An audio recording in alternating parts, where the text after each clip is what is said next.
It's Alex with Torsion Garage Door. Today I'm going to show you how to easily swap out a roller. If your roller is loud, noisy, or wobbly, or ready to break, or rusted, this is a quick way to swap it out on your own. You can get a 7/16 bit. Sometimes they take 3/8, it depends. You just want to take your hinge off here.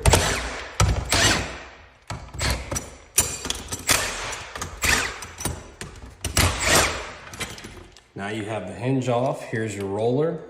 Now this one isn't bad, but it's an example here.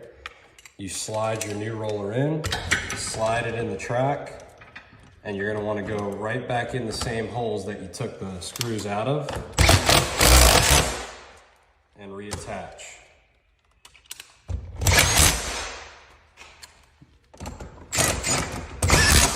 Now, you can do that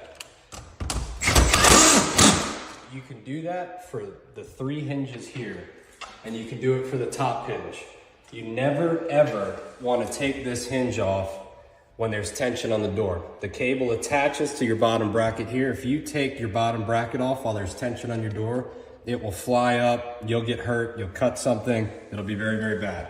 If you do want to do that, you have to take your tension off your springs up here at the top, and then you can do that.